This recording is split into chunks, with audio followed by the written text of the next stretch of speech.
ज्ञान की चीजें, लेकिन वो भी हम पर असर क्यों नहीं कर पाती? क्योंकि वो आप सुनेंगे लेकिन बुद्धि में वो काम नहीं आएगी वक्त पर। जिस समय आवश्यकता पड़ेगी वो चीजें आप भूल जाएंगे। उसका कारण मन शांत नहीं है, मन अशांत है। और भगवान गीता में कहते हैं अशांतस्य कुतः सुखम, अशांत व्यक्ति को कहाँ सुख है?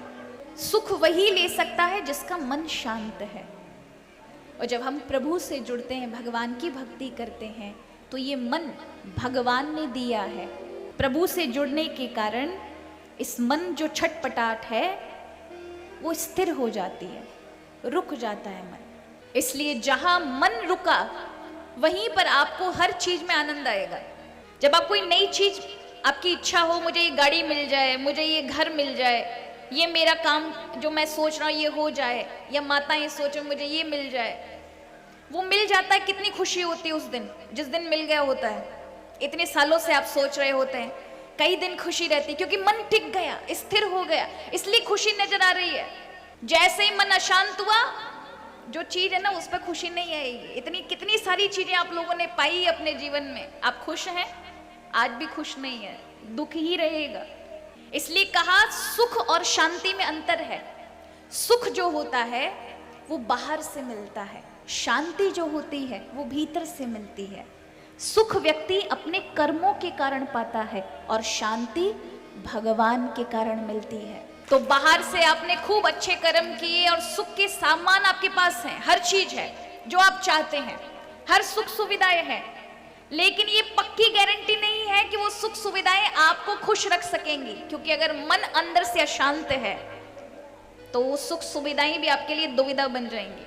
इसलिए कहा मन को शांत रखो, तो फिर बाहर में अगर सुख सुविधाओं की कमी भी होगी ना तो भी आपको अखरेगा नहीं।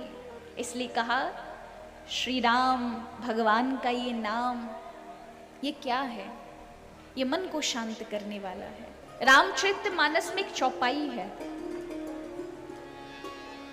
मन कर विषय अनल बन जराही,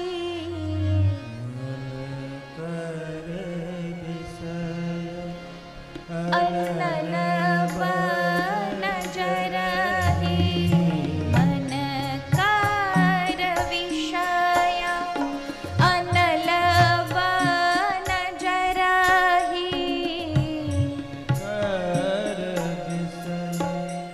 अनल बन जराही, राम कथा एहि सर परही, राम कथा एहि सर परही, मन करि विषय अनल बन जरही, होई सुखी जो एहि सर परही।